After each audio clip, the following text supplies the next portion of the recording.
When you see news, call or text our tip line at 417-208-9TIP. For FM 102.9, 105.9, AM 1310, News Talk KZRG, I'm Ty Albright for KIXQ 102.5. Sunny and hot today, high around 93. Tonight, clear low around 72. Saturday and Sunday, sunny, high near 92. And Monday, starting out our work week with a few clouds, high near 90. KIXQ 102.5 storm tracker radar isn't showing anything over the 4 states. It's 73 in Pittsburgh, 79 in Miami, and 76 in Joplin. To sign up for severe weather alerts, head to our KIXQ app.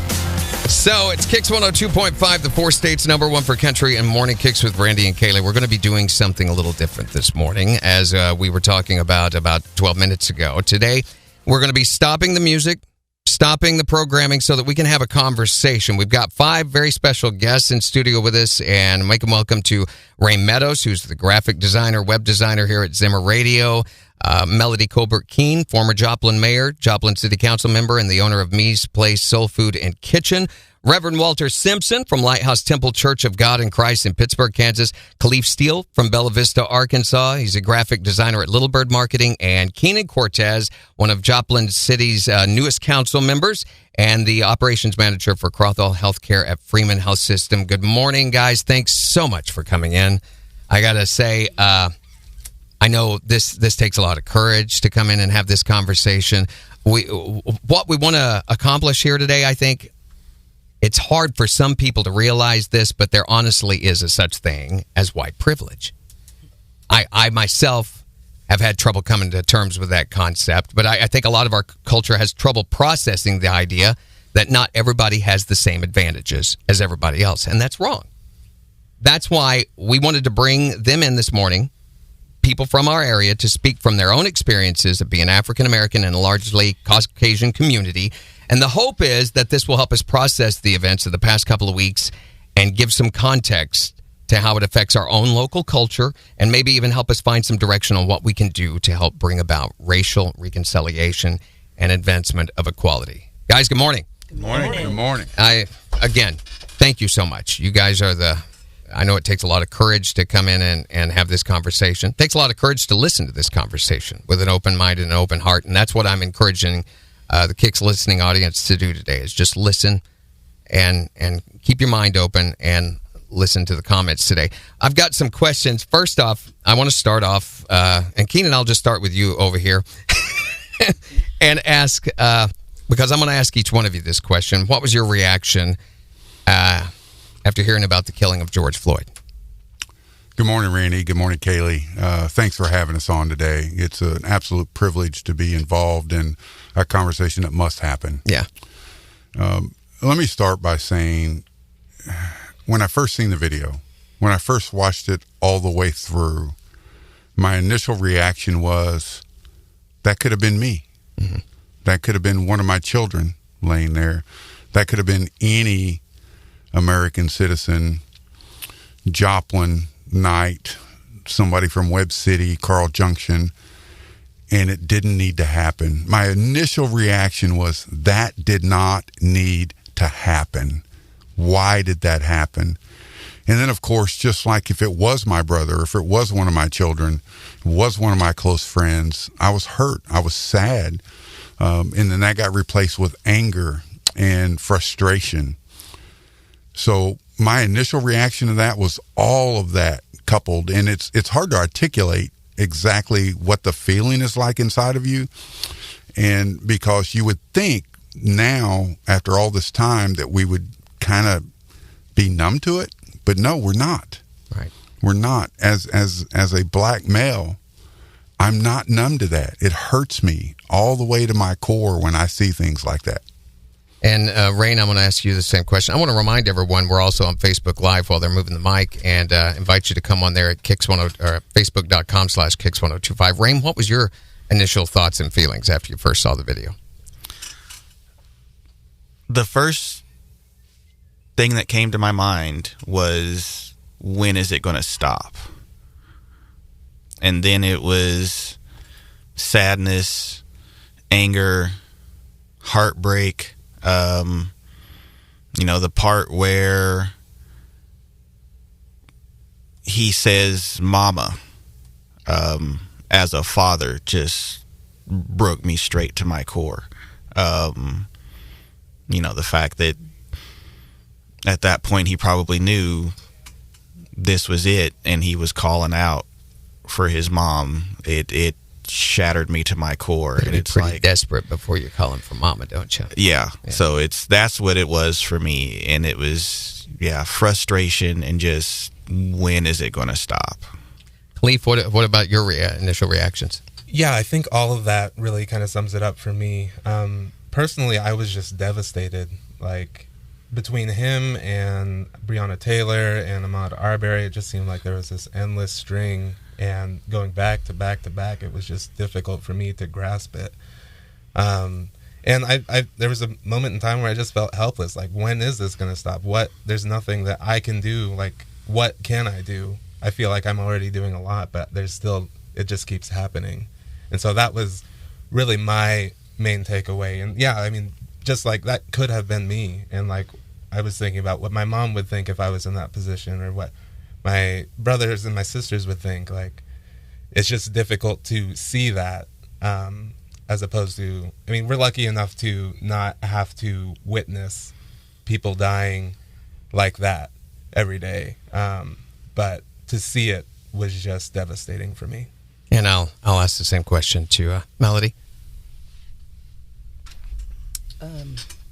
I'm going to probably be one of the outliers because I couldn't watch the video. When I got the news and I pulled it up and looked, and my finger just kept hovering above the play button, and I could not push that play button to watch it. I have a son and a husband, and my dad's gone now, but there was something that would not let me push that play button. But the anger, the disgust, are we going through this again? Mm-hmm. That's what's entered my mind. That was my reaction. And I still have not pushed that button, because I cannot watch a black man be executed, basically, by an authority that is supposed to protect us, serve and protect us. And Reverend Simpson, give you a chance to answer that too. Well, the first thing came on my heart was rage. Mm-hmm. I'm 69 years old. So I grew up through the 50s and 60s, so I was in rage. This is still going on, treating people like animals. We're not beyond that. That's why they treat us. I feel like sometimes black people are treated like cattle. It was difficult. I got caught looking at it, and I kept thinking, Lord have mercy, here we are again. We have not moved any further, that life is not important. And what bothered me more than anything was the smirk on the face of the officer with his hands in his pocket as this man was calling out for mom. Mom for black people, especially black men, is a person of comfort. You turn to mom when you need comfort and peace. And mom has always been the religious person in most black families. And to call mom is the same thing to me as saying, Jesus, help.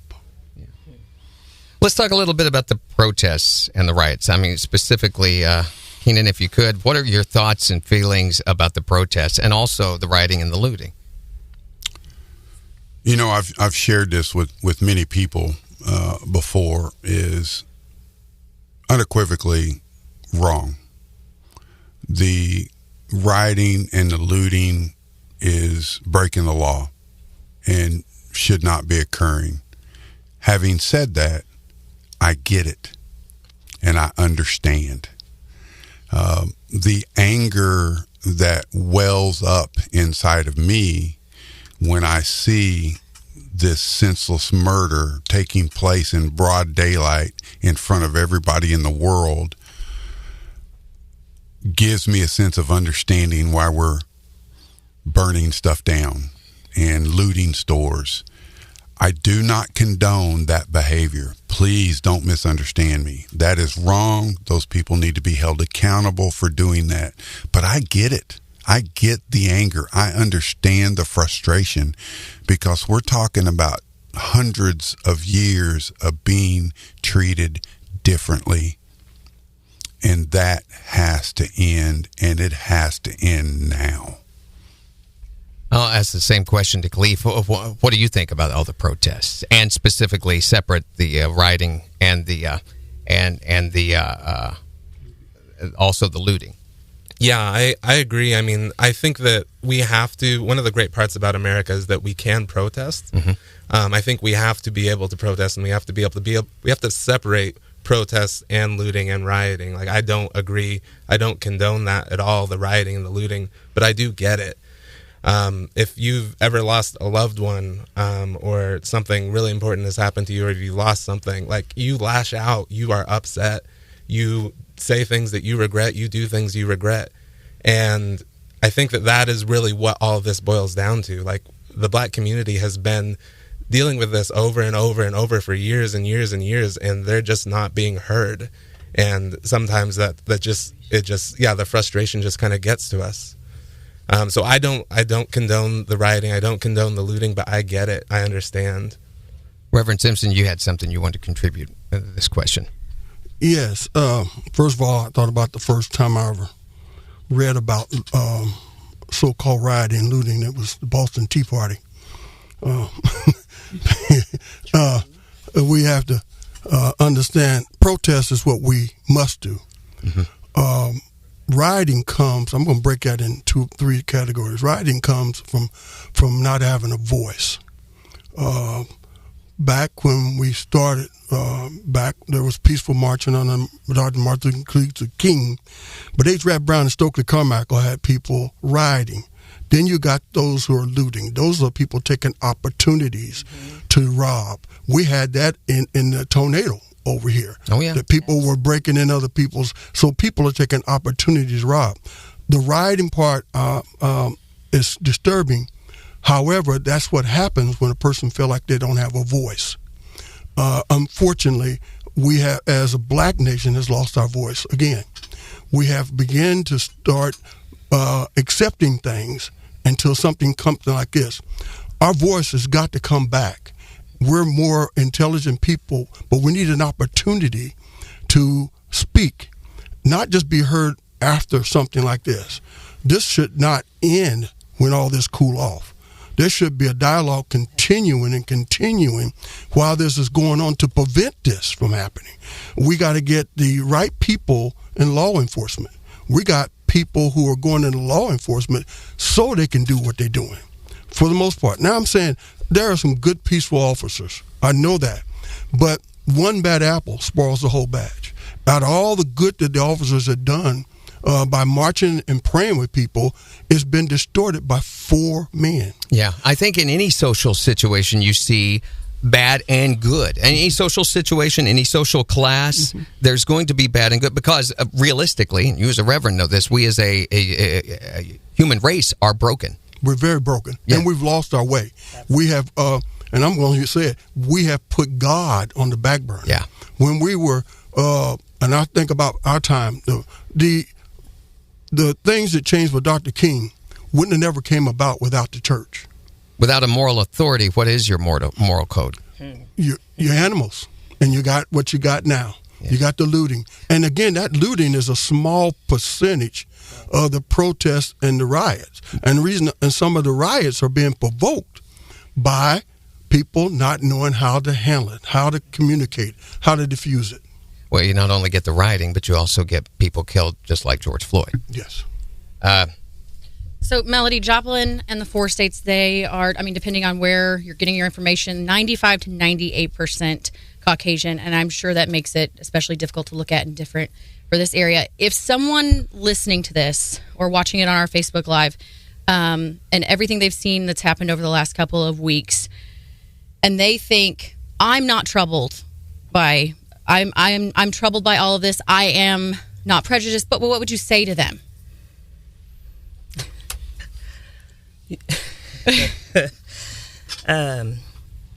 One thing that really boggles my mind is the attention that the rioting or looting has garnered, but not the actual murder. Amen. And that right there is a telltale sign. I don't care you have one black friend. I don't care that you that's okay. That's good for you. I'm glad. But until you take the initiative, until you take the time to get to know someone or to introduce yourself to someone who is different than you, until you take that opportunity, you're not understanding.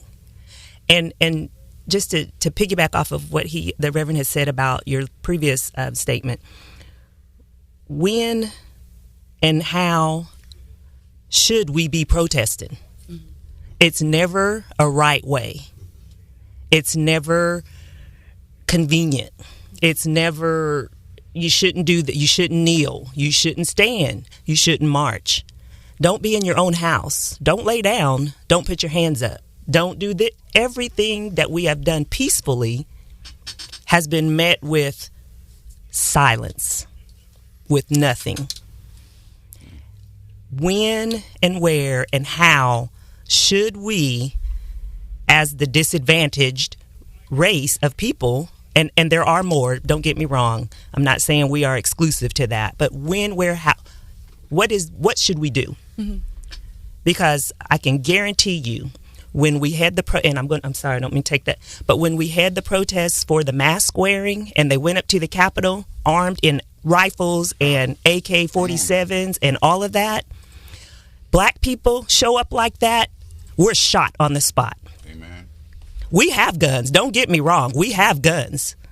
But if we were to put that on and be out protesting and up in police face and law enforcement face like that, what do you think would happen? DOA. What do you think? And I think that's what we need to ask the majority who say strap up and shoot and this and this and this. If we did that, what do you think would happen? Those are very good people.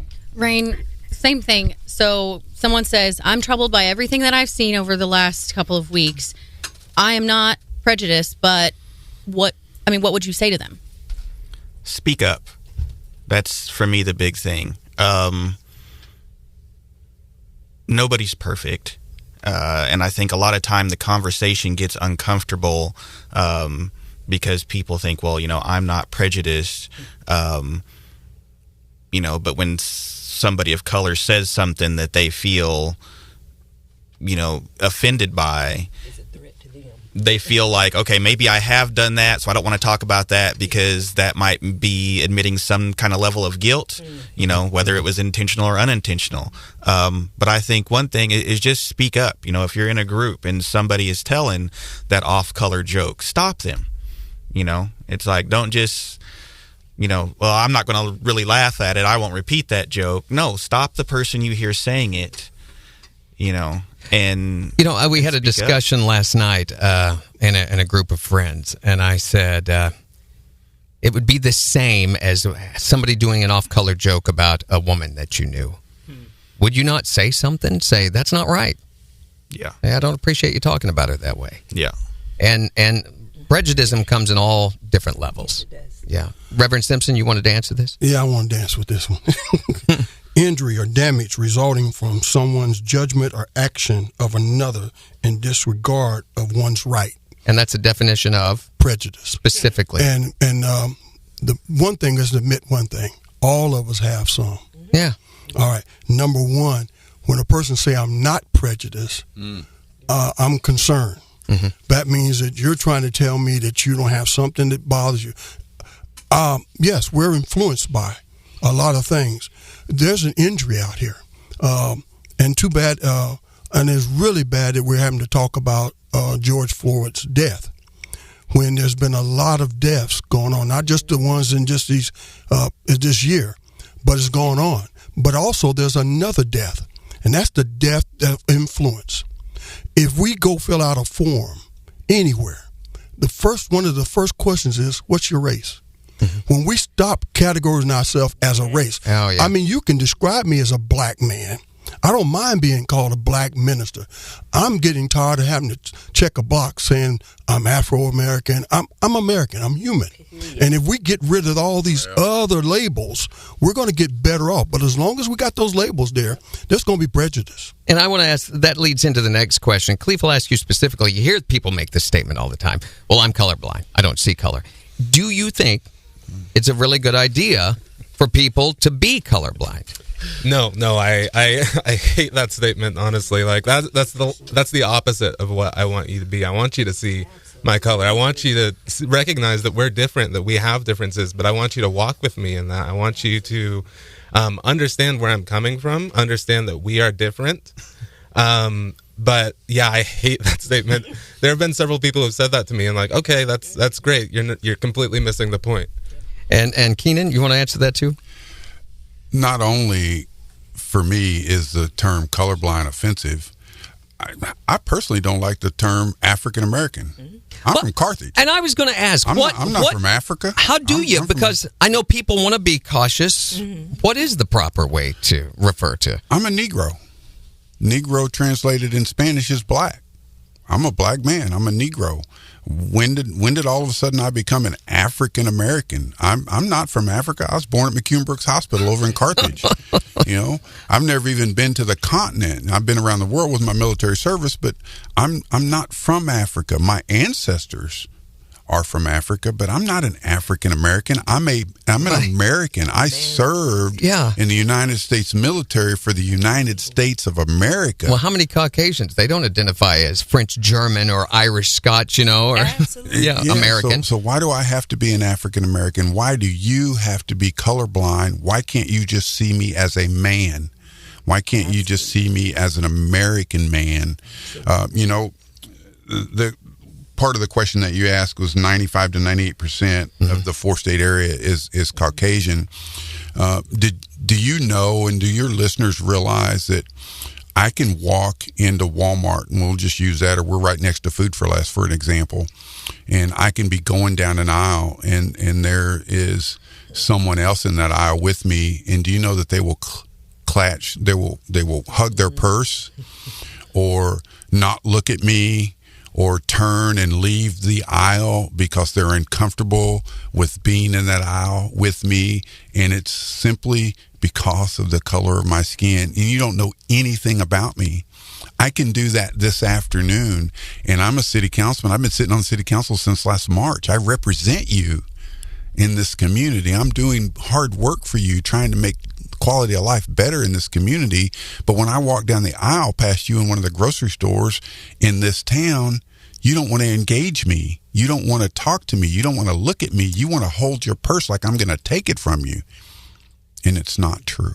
And all of this is because of fear. All of this is because we're afraid of something different or the unknown. Wraine, I wanted to ask that question. I wanted to ask it specifically of each one of you, so I'm glad, Keenan, that you started that off. I want to know, what forms of discrimination and prejudice, no matter how large or how small, have you personally experienced living in this area? There's been a couple. One thing before I answer that, though, it's like with the colorblind thing. Nobody wants a box of all-white crayons. Right. You can't paint a very interesting picture with that, can you? So why would you expect people to be like that? It's like, don't fear a different color. Learn from it. Learn from cultures. I played in college on a club soccer team, and we had people from all over the world, all different colors, nationalities, and you sit down and you talk with these people and learn about their culture. You may not agree with everything that they do, but you at least understand their point of view. There might be some things that you like. It's foods, practices, traditions, whatever. But as far as experiencing things here in the 4 states, and this was within the past year, I was on the way to work one morning and walked into a local donut shop here, and there was a group of older white gentlemen having their morning coffee, and I had my earbuds in, but I didn't have anything playing, so I don't know if maybe they didn't think I was listening. But I heard one of the gentlemen was like, yeah, just black people just complain so much. And then one of the other ones chimed in and said, they just need to be lucky that we let them stay here. You know, and I was just kind of blown away by that, you know, and that's happened within the past year, you know. Khalif, I want to ask you the same question. Yeah, I am lucky enough to not really, I kind of exist in a small space, so I don't really interact with a lot of people on a regular basis just because of my office. But I can think back to when I was going to school here at Missouri Southern. Great school, loved it my entire time. There were multiple times where I would just be walking on the sidewalk, and there would be someone coming my way, and they'd see me, and then either take a different way, like a really long way around me, or like switch to the other side of the road. I think back, like I met my wife in high school, and we started dating in high school, and actually on MySpace, I got an angry message from some dude in like Florida about how we shouldn't be together and how we are just like an embarrassment to humankind. I'm assuming she's Caucasian. She is Caucasian, yeah, okay. yes. See, I didn't even mention it there. So, there are just things like that. And I am kind of in the state where I know that stuff is happening like all the time, but I try to, I have to just move past it. Otherwise I'll just dwell on it and get stuck in that. And that's really...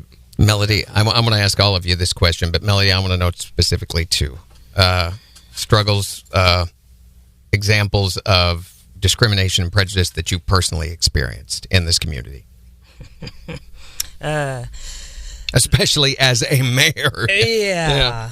While mayor, while vice mayor, while council person. I would say the main ones that really stick out is when I've been in a store and just come to shop. I just want to shop. I just want to shop like everybody else. I got to ask this question differently to you, because I'm sure people treat you differently in your mayor role as they do as a stranger.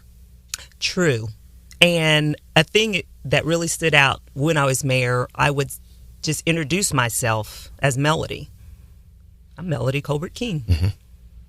People were, oh, okay, you know. I remember the first time I met you was at Landreth Park at an event, and shook hands with you, and I was getting ready to introduce you on stage. I don't know if you remember this, but you introduced yourself as Melody Colbert King, and I shook a hand, and I turned around, and somebody said, "That's the mayor." And I'm like, oh, I had only lived here about a year. So. And that's what, and I like to see people's whole persona shift. Yes. When it's like, you're the mayor. Yeah. Well, I'm just Melody first. Mm-hmm. And your reaction to me first is the genuine one. Exactly. When it's like that old saying, when people show you who they are, believe them. Mm-hmm. And so your reaction to me and not just you, I'm just saying in general, is what tells me what's important to you. Not me as the person, but me with a title. And why do I have to have a title to validate myself? And, you know, and back to an experience I had being in a store and being overlooked repeatedly while 3 and 4 more customers came in and got helped. And I'm like, okay, you don't see me here? Do you not see me standing here? Oh, well, can I help you? Well, no, you can't. You know, I'll take my money elsewhere. And I have not a problem doing that. And I own a business, so I know customer service. I know what you're supposed to do and that kind of thing. And before I pass the mic off, that's just something that I have to be cognizant of as a business owner and speaking out and not face retaliation. Right. Not face someone saying, don't go to that business because she said this or she's, you know, and it's like, people, educate yourself. Educate yourself. Mm. We perish because we don't have knowledge. Right. And we're not wanting to get knowledge. Reverend Simpson, your answer. Well, sometimes you feel handicapped or handcuffed as a pastor. I'm going to give my most recent because one of my most recent, I have 2 I'm going to give you. One was during the last summer. I was walking down the street. I live about a block off of downtown Pittsburgh. And here come a pickup with a Confederate flag blowing and in the back, and a bunch of kids hollering out the N-word. Because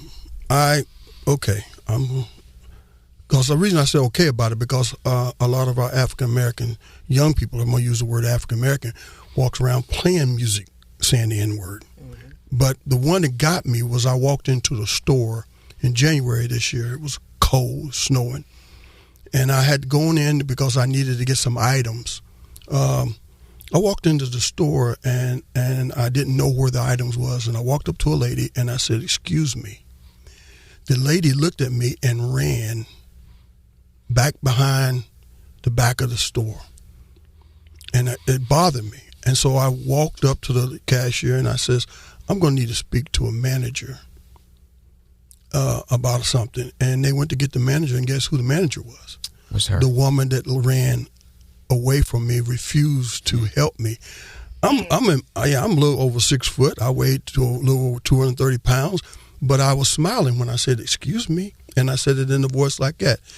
And for somebody to run from you, but I think the most funniest thing happened to me is in Kansas City, going down the interstate about 70 miles an hour, and I'm serious that it really happened. And I'm driving, I look over this car next to me, and there's a Caucasian lady. She looks at me, and she reaches over and locks the door, as if I'm going to jump out at 70 miles an hour, run across the highway, and get her in the car. I'm serious. That happened to me in Kansas City, and I laughed myself all the way back home because I said, "Wow, I must be Superman." But the thing about it is, and I'll go with the ex-mayor too, the funny thing about it is, as black as we can be, we are invisible. People seem to not see us when we're in line. People will walk in front of you. Sometimes people will not say excuse you and say they won't work because we're invisible. But yet and still, when something goes on, I'm very visible. Very visible. But I'm invisible when it comes down to aids and consideration. I'm going to be honest with you. A lot of times I feel non-American because I'm not given the same rights and privileges based on my intellect or based on the fact that I'm a person. So I feel like a non-factor. This is what the frustration you find that's happening in these riotings and protesting. Plus, we also have a big number, even though we say 95 to 98% is Caucasian, we have an even larger number beginning that are mixed race. And now you got a confused race because they don't know anything about their culture. And I found that a lot of those young men are angry. They don't know why they're angry. It's built into them. And so when you look at prejudice and you look at how you've been treated and experienced, every day I wake up, I'm going to quickly get out of this. I was sitting down talking to a group of people who were complaining, and I hope nobody get offended, about the fact that they were being mistreated because they're homosexual. And I said to them, who would know? You wake up in the morning, you can put on a dress, you can put on a pair of pants, no one knows. I wake up in the morning, I'm still black. So regardless of what, it makes no difference. And we're looking for people's rights. Let's go back to the ones who've never had rights. That's black people. And the reason I'm saying that is because it is. People will judge you based on what they see in you. Yeah. In 7 seconds, a person makes a decision whether or not they like you or not. 7 seconds. So if they see me, I'm black, and they don't like black, I'm already in trouble. And if you're thinking about this thinking, well, but the only thing that can come after that word is fear. Once again, it's all fear-based. I want to ask to any of you that want to answer this question, the next question, but starting with you, Keenan. What would you say to people in this area who are white? What would be your call to action to move forward positively? Seek to understand. I think there has to come a point in all of this where you almost have to wipe the slate clean. You kind of got to forget everything you've ever learned and start fresh. Seek to understand. Seek to understand me. Seek to understand your neighbor. Get to a place where you're not afraid. that there is no fear, because it just dumbfounds me that people would be scared of me. I do want to go back and touch on one thing real quick. You know, I was on the interstate once, and I got pulled over. And I used to have a job where I traveled a lot. And I've always professionally dressed, ironed my clothes every night, creases, presentable, well-groomed, shave. And I get pulled over by this police officer. And I love my police officers. I support them 100%. I will stand in front of them and take a bullet. They are people too. But the officer approaches my vehicle. My vehicle's tagged. My vehicle's new. I'm well dressed, just got out of the shower. I shaved this morning. I'm headed in the direction I need to go. I have the logo of the company that I'm working for on my shirt. And the first words out of his mouth when he comes to the window of the vehicle is, "Where are you heading, boy?" I'm, at the time, this was just not too long ago, a couple of years ago. I'm into my 50s, I'll say that. But here I am over 50 years old, and I'm still needing to be addressed, or someone feels like they need to address me as boy.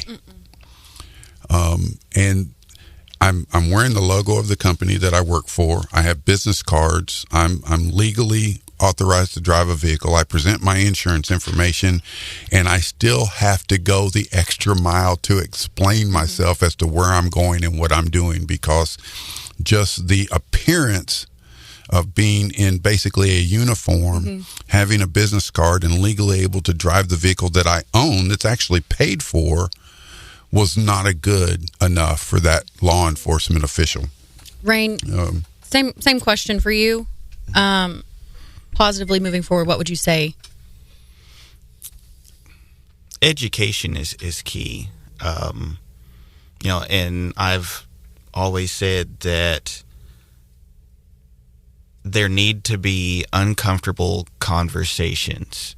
And I think those don't happen because you may have a lot of people, white, black, whatever, that may not have close enough friends of other races that they can feel safe and asking those difficult questions without being perceived as coming off racist or something like that.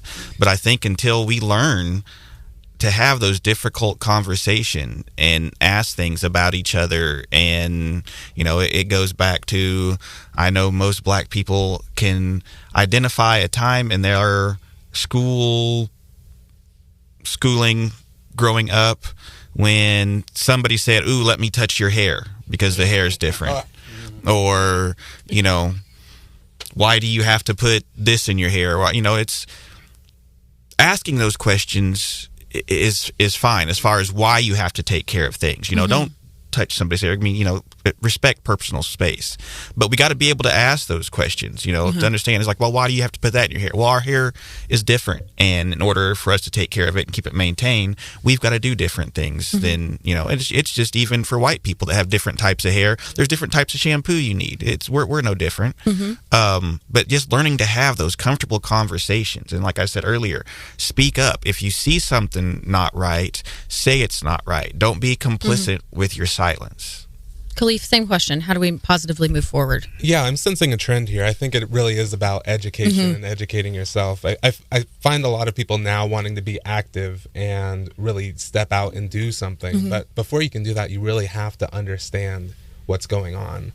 I graduated from high school in 2011, graduated college in 2015, did not hear one thing about the Tulsa race riots, for example. There are so many things in our history that we just have not documented for whatever reason that may be.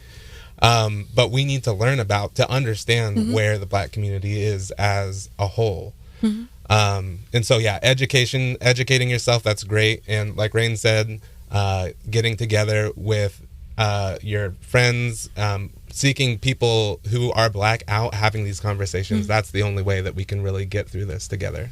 Reverend, you wanted to answer this one too? Yes. Okay. There was a book that I read when I was in college in the 70s, and it was called Black Like Me. And it was a Caucasian brother that went to the South first as a Caucasian, checked in hotels, motels, restaurants, Then he set up an itinerary under another name. Went back to New York, I think, and had his pigment changed by injections and getting sun lamps and everything, and became black. Shaved himself. Went back. They made a movie about it too. Went back to those places and tried to check in, and was not able to go in because now he's black. What got me was the ending of it was they said, well, what did you learn about it? He said, I didn't learn anything because I could always go back to being white. He said, but the thing that we have to understand is every day they can't. The Bible tells us that wisdom is the principal thing. But it says, get it, but in all thy getting, get an understanding. The problem is, first of all, we as people of color need to understand who we are. I like that answer. There's a lot of history that's been lost that used to be told around the tables and even at church. Secondly, history needs to be put in place, all history. There's things when I sat back and got to look at the inventions that were made in America, how many of them that was made by people of color. And then the other thing is that we have to stop saying we need to talk and talk. Eat, break bread together, and sit down together and talk. Go back to the old neighborhood type and talk and continue to talk until you feel my pain, until I feel your frustrations, and until we come together. But again, we got to get rid of the labels. I keep saying that. Get rid of the labels. Stop calling, asking me what my race is. When I'm born in Southeast, I was born in Arkansas and grew up in Southeast Kansas. Melody, same question. How are we going to positively move forward? If you were talking to, everyone in our area who is white, how would we positively move forward? And I think it's important to state, too, that I have had a lot of my white friends and white counterparts reach out and thank them for that, because at least you're putting an initiative, you're taking the initiative to try and understand. And it does start with that. We have got to be active in changing policies. And you can't do that if you don't vote. You have to step up and step out to make a change. Nobody wants change until change happens is when it's accepted. And then sometimes it's still battled against. But education, understanding, and knowledge, if we don't get that, people don't even understand that this is rooted in the beginnings of America. It's rooted in the beginnings of America. And it's rooted under it started out as a classism. And it's about control and power. And divide, control, and power. And if we address that, everybody has to address that.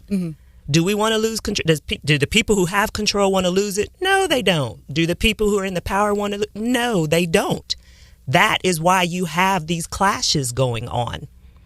It has to be taught and educated. People have to be educated on the beginnings of it before they can understand what's going on now. This isn't new. This isn't something new. And before Will Smith made it popular, I said, yeah, it's still alive. We're just being able to film it now. Yeah. It's able to be caught on camera now. More people are seeing it now. That's why you're getting the uproar. That's why you're getting the televised things going on, because it's being filmed now. From the Constitution, we weren't considered fully human. So when people tell me, oh, well, the Constitution gives everybody equal rights. Well, it does now. It had to be amended for that. So we have to realize that this is systemic. It's ingrained, it's taught, and it's perpetuated. And so get out, register to vote, do that, step up, be the change that you want to see, and just step up and step out. Speak up and speak out. I got one more question. I'm sorry, Keenan, you want to respond to that? Go ahead. The only thing I'll add to that is just a little bit of analogy.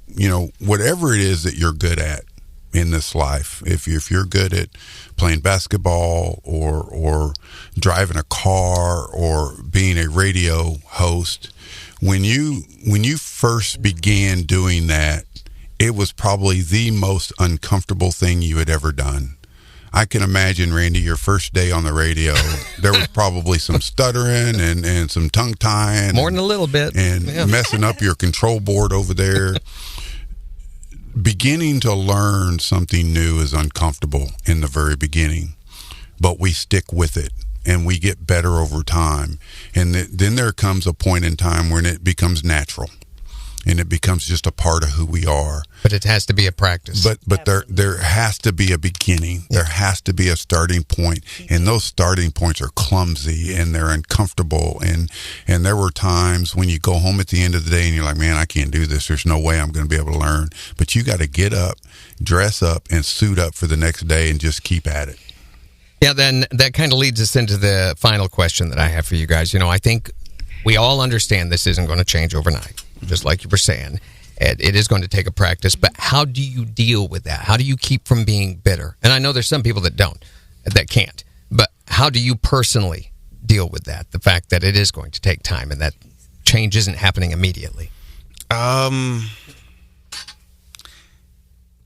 kind of got to fight the good fight. And nobody said the struggle would be easy or it would be short, but you just got to keep the focus. I have 3 biracial sons, and I want the world better for them. So I know that I have to keep things going on, keep educating them, keep living life for them, keep showing them what it could be. So that's, they're seeing the Black Lives Matter stuff going on, and they've had questions and, they want to know things and learn things, so it's about educating them. And one thing that we've talked about, with the Black Lives Matter is the common response is all lives matter. Which gets frustrating to hear, because I don't think anybody's saying that all lives don't matter.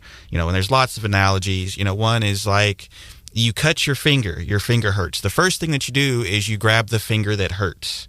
And if it's cut, you bandage that finger and you take that finger. Do your other fingers not matter? Of course they do. You want all your fingers, but that one's hurt. So you have to care for that one right there. That is good. And that's all we're saying is we're the finger that's hurt. Bandage us, take care of us, help us heal. So that's what we want, I think. And we're going to need that. There's not enough of us to do this on our own. And there are plenty of people of all races, white, whatever, that want to help, and their hearts are in the right place. And I just ask, just keep helping, keep educating yourself. And the other argument that you hear a lot of times is, well, slavery ended years ago, but it didn't stop there for us. We had Jim Crow, we had segregation, we had redlining, we had things like, Black Wall Street, where the Tulsa riots were, that were burned to the ground over false accusations. Well, and on the other side of that, we've got the same issues that you guys are talking about here today. That's not right. Exactly. So it's like, everybody needs to recognize that we can all do better, and we need to keep moving forward. I think all too often we focus on the fact that slavery did happen that many years ago and everything, and we're not talking about that. We're talking about the inequality here today. Yes. That's what we're talking about. It's been systemic, and those are the systems we need to break. So, Melody, I want to ask you the same question. How do you deal with the fact that this isn't going to change overnight? How do you deal with that? How do you keep from being bitter over that? And that's an excellent question, because it's hard. I'm not even going to lie. It's hard. And especially because you are around and surrounded by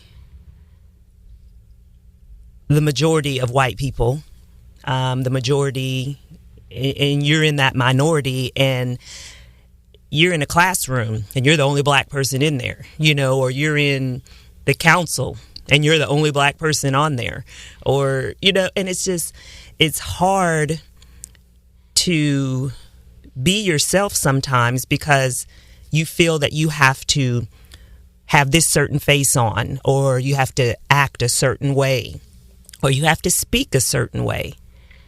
And I struggle with that a lot because I can get passionate about saying something and about addressing an issue just like anyone else. But I'm going to be seen as the angry black woman because I'm passionate about it. But someone else of a different race is, oh, well, they're passionate, but you're angry. Calm down. Well, no, you didn't, why is it different? Why are they passionate, but I'm angry? So that's the kind of mental battle you have to have with yourself. I have to have with myself because you're expected to do this, perform this way, look this way, do this. And there's so many expectations on you that you sometimes can get lost in trying to meet all these things, all these requirements, these unspoken requirements. And so it just, like they were saying, it's going to something that's going to be ongoing, and we have to put our mindset in a, let's not ruffle feathers, let's not do this, let's not do this, let's status quo, let's act this way. And that's ridiculous. Everybody should be able to be who they are in whatever position they're in, and you not be thinking your feelings are getting hurt. It's not always about you. It's not always about you. Maybe my feelings are getting hurt because you're not listening to what I'm saying, or because you're not looking at it from my, not that you can look at it from my point of view, but at least try to understand where I'm coming from. In closing here, and guys, I want to say again, thank you so much for coming in. But I think we need to make sure that when we hear it, when we see it, when we're around it, whether someone of color is around or to witness it or not, like we were saying earlier, we need to stop it. Got to stop it. We got to stop it. Reverend Simpson. I'm going to say one thing. No change is not going to come overnight because we're still in the night. If we were in the daytime, we would see things a little bit more clear. The biggest problem is that we're, and I look at that word colorblind too, we're in the night. Because we're not seeing. Everybody's not seeing what we see. When the cameras were turned on in the 60s, down in the South, and they got to see dogs being put on people and water hoses, that stirred up Washington. That made Washington respond. Now we got this going on. Washington needs to respond. I understand we're here. We're here in Joplin. We're in Pittsburgh. We're at the grassroots. But if Washington don't respond, we're not going to get anywhere. We're not going to get no change. We can't change a law by talking. We got to get out there and vote, and those people we vote for going to have to really start representing us. Come out of the night into the day and be truthful about the fact that I'm not serving the people like I say I should. We need Washington to either wake up or get an enema. I don't know which one. But the thing about it is, overnight, I keep hearing that. It's not going to happen overnight. And like I said, I'm 69 years old. I've been hearing a lot about overnight. I'm ready for something to start happening in the daytime. There you go. Amen. Yeah. Amen. Randy, if one last thought from me. Yeah. I got stopped in the hallway at my job the other day, and it was one of the chaplains at the hospital, and she stopped me just to ask me how I was doing. You need to recognize, and I want your listeners to recognize, we're hurting right now. Mm-hmm. We're in pain. We're in mourning. This affects us emotionally and spiritually. So I'm not okay right now. I am not okay, and it doesn't. I just need you to know that and recognize that, if for nothing else, that this right now with what is happening in our nation, Keenan Cortez is not okay. Right. Khalif? Yeah, I just want to kind of piggyback on that. We are not okay, and so check in on your black friends. Just talk to them.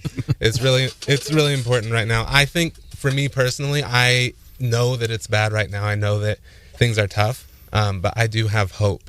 And I like the quote, we're under the clouds right now if you're taking off in a plane or something, but when you get above those clouds, what's there? Beautiful. Yeah. There's sunshine.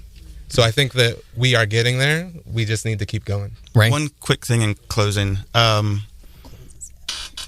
Ask yourself, there's a lady named Jane Elliott. Check her out. She's awesome. She has made the statement for people, in rooms that are filled with majority white people, asking them, would you trade places with a black person? ask yourself that. If you wouldn't do that, think about the reasons why and fight to change those. And I would just ask anybody that took any time to listen, watch any part of this, don't let it stop here. Yeah. Continue the conversation on your own with people. We've got to all have different these races. difficult conversations. Yes. We've It can't got all be to. done at one time and with one conversation. Melody, one last thing. And this will close it out. If everybody can make a list of the things they want for their families, the things they want for themselves, And give it to the other. and give it to the other, it's the same thing. We are no different with what we want for our families as what you want for your families. Do unto others as you would have them do to you. Man, it always ends with the word. It always ends with the word. Guys, I'm almost brought to tears by your courage. And it's courage. Yeah. And also by the shame of my own experiences and my own infallibility in this situation. And I apologize personally to you for my own misgivings, my own shortcomings in this situation. And my hope is that from this conversation today, people can gain some perspective, that we can begin the steps towards ending racial inequality in our own community, and that we can positively affect some change here. Amen.